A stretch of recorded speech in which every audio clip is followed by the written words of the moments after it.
দুইজন ব্যক্তি কৃষ্ণ কৃপা পাবে না।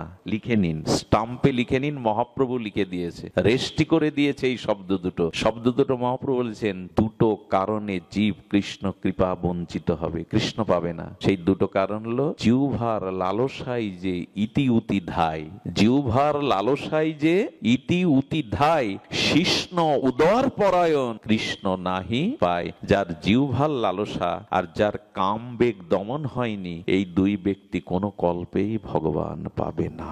এটা মহাপ্রভুর বলা। জীবনের সবথেকে বড় সর্বনাশ, সে শরীরের মনের সর্বনাশ ডেকে আনে জিহ্বার লালসা। আজ পর্যন্ত মানুষ যত নিচে নেমে যায় তার প্রধান কারণ এই দুটি, কাম এবং জিহ্বার লালসা। কোন সাধককে এই দুটি জিনিস নিয়ন্ত্রণে আনতে হবে। তবে নিয়ন্ত্রণে আনার জন্য জিহ্বার লালসাকে জয় করতে গেলে গোবিন্দের অধরামৃত পেতে হবে, প্রসাদ পেতে হবে। এটি যতদিন না হচ্ছে, অমৃত পাওয়ার কিন্তু সৌভাগ্য আমাদের ছিল। ব্রাহ্মণ হতে চণ্ডাল যেমনই হোক, যদি কেউ গোবিন্দের প্রসাদ পায়, সেটা শ্রদ্ধান্বিত হয়ে প্রসাদ পায়, তবে সেই প্রসাদের মাধ্যমেই তার ভিতরে গোবিন্দের অধরামৃত প্রবেশ করে। এই জন্য অনুরোধ করব, হাত জোড় করে, জিহ্বার লালসাকে নিয়ন্ত্রণ করতেই হবে। দেখুন জিহ্বার অস্তিত্ব, কারণ পৃথিবীর সব ইন্দ্রগুলো শীতল হয়। কি হয়? দুটো জিনিস, যত বয়স বাড়ে তত তার যৌবন ফিরে আসে। একটা হলো জিহ্বার আর একটা হলো মনের। এরা দুজন কখনো বৃদ্ধ, জড়, চোখ কান নাক মুখ শরীর সব জড় হয়ে যাবে, শক্তি হারিয়ে ফেলবে। এই দুটো শক্তি বেড়ে যাবে। কিছু মনে করবেন না, বৃদ্ধ হলেই আরো জিহ্বার লালসা বেশি বাড়ে। অপরাধ নিলেন কি বয়স্করা?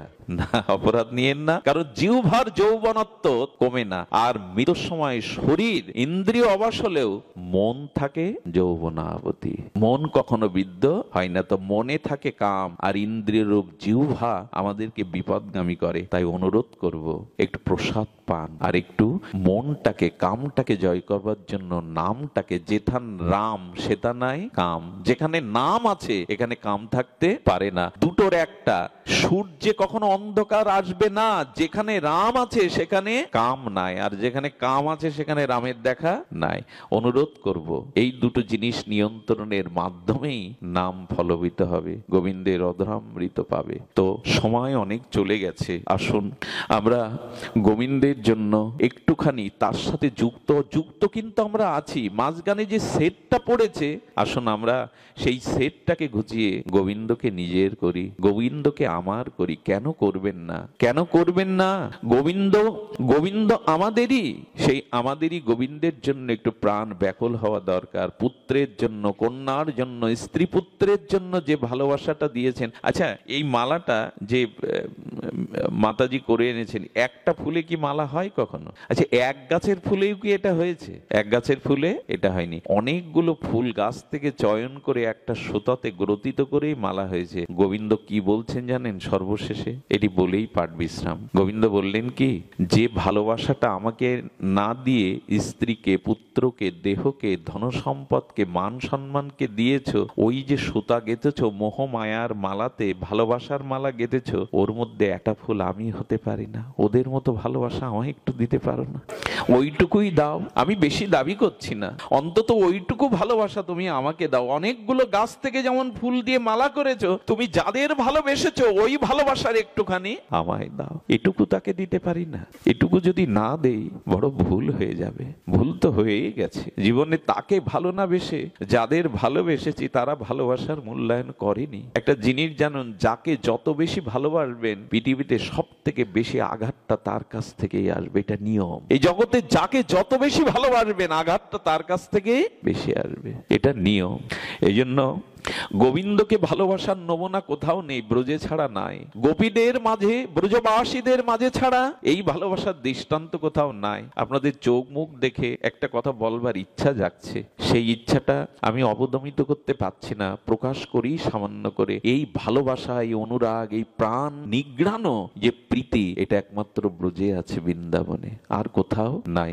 এই জন্য একটু ব্রজে, একটু গোপীদের কাছে চলে যেতে হবে, চলে যেতে হবে সেদিনের কথায়। কথাটা কথাটা বলতে গেলে বড় দুর্বল হয়ে যায়। ডাক্তার বলেন তোমার চোখে লেন্স পরাতে হবে, জল ঝরিও না আর, কিন্তু চোখ তো বাধা মানে না। ভগবানকে ভালোবাসিনি বিধাই তো আজ অভিশাপ বয়ে বেড়াচ্ছি। যাদের ভালোবেসেছি তারা ভালোবাসার মূল্যায়ন কেউ করেনি। আসুন গোপীদের ভালোবাসার এক কিঞ্চিত আমরা একটু আস্বাদন করি সামান্য। যেদিন অক্কুরুর এসেছিল না গোবিন্দকে নিতে, অক্কুরুর যেদিন রথ নিয়ে এলো, ওই দিন সকালের সূর্য ওঠেনি, চারিদিকে পূর্ব দিগন্তটা একটু ফর্সা হয়েছে। সেদিন ব্রজবাসীদের কি দশা জানেন? গোবিন্দ অক্কুরের রথে উঠে ব্রজ থেকে বিদায় নেবে, এই জন্য সেদিন ভোরবেলা গাভীগুলো কৃষ্ণের দিকে চেয়েছে, তাদের চোখ দিয়ে দরদর করে প্রেমাশ্রু পড়ছে।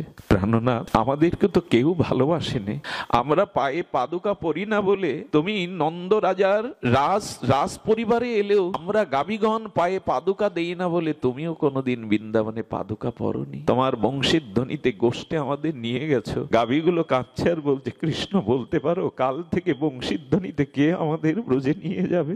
তুমি তো বিদায় নিচ্ছ, কে নিয়ে যাবে বলতে পারো? আপনারা জানেন রাধারানী এবং কৃষ্ণের পক্ষ নিয়ে সুখসারী তারা তাদের ঝগড়া বলবো না, কীর্তনই করতো। সুখসারী গোবিন্দের দিকে চেয়ে নীরব হয়ে গেছে। কে যেন বলছেন সুখ আর গাইবে না, রাধা মাধবের দ্বন্দ্ব আর করবে না। বলে যার জন্য গান গাওয়া সে যদি ব্রজ থেকে চড়ে যায়, কার জন্য গাইবো বলতে পারো? শ্যামকে নিয়েই তো আমাদের গীত, শ্যাম যদি না থাকে কার জন্য গাইবো? সুখসারী নীরবে অশ্রু ফেলছে গাছের শাখা পড়ে, মাঝে মাঝে তাকিয়ে দেখছে ফুলগুলো প্রভাতে ফুটছে না, গোবিন্দ চলে যাবে, প্রাণনাথ ব্রজনাথ ব্রজ থেকে বিদায় নেবে। তাই ফুলদলে ফুলগুলোও যেন প্রকাশ হতে বাধা হয়ে দাঁড়িয়েছে, ফুলগুলো শোকে কাতর হয়েছে, তুমি চলে যাবে।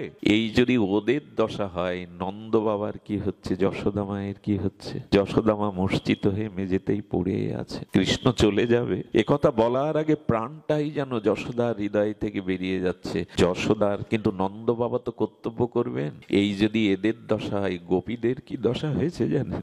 রাধারানীকে ঘিরে ললিতা বিশাখা সখীগণ বসেছে। রায় রায় ঠাকুরানী শুনেছিস? আচ্ছা রাধে, তুই বলতো যেদিন অক্কুরুর মহারাজ আমাদের প্রাণনাথকে রথে করে নিয়ে যাবে, সেই রথের চাকাই তো ব্রজভূমি দ্বিখণ্ডিত হয়ে যাবে, ফিরে যাবে। আচ্ছা, যে রথে কৃষ্ণ বিদায় নিচ্ছেন সেই রথের চাকায় যদি ব্রজভূমি ব্রজ মাটি দ্বিখণ্ডিত হয়ে যায়, রাধে আমার বুক কেন ফেটে যাচ্ছে না কৃষ্ণ চলে যাবে বলে? আমি কি মাটির থেকেও কঠিন হয়ে গেছি? ললিতা বলছে। বিপক্ষা চন্দ্রা বলি মালা গাচ্ছিল কৃষ্ণের জন্য। পদ্মা গিয়ে বলছেন, কার জন্য মালা গাচ্ছিস চন্দ্রা? কার জন্য মালা গাচ্ছিস? যার জন্য গাথা মালা সে তো আজ অক্কুরের রথে চড়ে বৃন্দাবন ছেড়ে চলে যাবে। মালাটা খসে পড়লো। যার জন্য মালা সে যদি চলে যায়, কার জন্য মালা গাথা? কিভাবে অনুরাগে ভালোবাসলে এই অনুভূতিগুলো জাগে? গোপীগণ এক জায়গায় বলছেন, না আমরা কৃষ্ণকে যেতে দেব না। ললিতা বিশাখা সমস্ত শোকে বৃন্দ ব্রজ সুন্দরী ততিগণ একত্রিত হয়ে বলছে, রাধা তুই নীরব কেন? রাধা তুই নীরব কেন? তুই বল।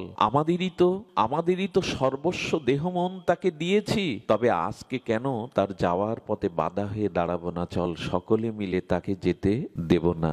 আর এক গোপীগণ তখন বলছেন, তা হয় না, আমরা কুলবধূ, আমরা কারো ঘরের বধূ। আমাদের শ্বশুর কুল গুরুজনরা কৃষ্ণ বিদায়ের জন্য ওইখানে গিয়ে দাঁড়িয়েছে, তার সামনে যদি আমরা কুল ধর্ম ত্যাগ করে, লাজ ধর্ম ত্যাগ করে, দেহ ধর্ম ত্যাগ করে, বেদ ধর্ম ত্যাগ করে কৃষ্ণের চরণ জড়িয়ে ধরে বলি যেতে দেব না চোখের জলে, এটা আমাদের সংসার ধর্ম, গৃহ ধর্ম, কুল ধর্ম নাশ হবে। আর এক গোপী তখন কেঁদে বলছেন, কুল নিয়ে কি করবি, মর্যাদা নিয়ে কি করবি? সব যখন অন্তরে অন্তরে তাকে দিয়েছে, আজ আর বাইরে ঢেকে কি করবি? সব তাকে দিয়ে আসি, চল। কুলমানশীল দিয়ে কৃষ্ণ পাওয়া যাবে না, এগুলো ত্যাগ করেই চল। লজ্জা, ঘৃণা, কুল ধর্ম, দেহ ধর্ম, খুব সোজা কি এগুলো ত্যাগ করা? কে কি ভাববে, কে কি বলল, এই কুল ধর্ম সব ত্যাগ করে চল, কৃষ্ণের চরণ জড়িয়ে ধরে চোখের জলে পথ পিচ্ছল করি, যাতে রথ যেতে পারে না। বললেন, ঠিকই বলেছি, লজ্জা নিয়ে কি হবে? যেদিন রাস রজনীতে ব্রজ সুন্দরীগণ এসেছিল বংশী বটে না, কৃষ্ণ তাদের ধর্ম উপদেশ দিয়েছিল, তোমরা কুলবধূ, পরের ঘরের নারী, তোমাদের কুল ধর্ম আছে, স্বামীকে পরিত্যাগ করে এই গভীর নিশীথে কেন এসেছো পর পুরুষের কাছে? ফিরে যাও, ফিরে যাও তোমরা। ললিতা সখী যে কথা বলেছিল বড় মার্মিক কথা বলেছিল, তুমি অন্তত পথ চিনিও না। শোনো শোনো কৃষ্ণ, যারা পথ চেনে না তুমি তাদের পথ চেনাও। আমরা জীবনে পথ চিনেছি যে কোথায় আমাদের যেতে হবে। আমরা চিনেছি একমাত্র পথ তোমার চরণে আসা, আর তো কোনো পথ খোলা নেই। তোমার চরণের আশাটাই জীবের একমাত্র পথ। আমরা পথ চিনেছি, যারা পথ চেনেনি তুমি তাদের বলো পথ চেনানোর কথা। কি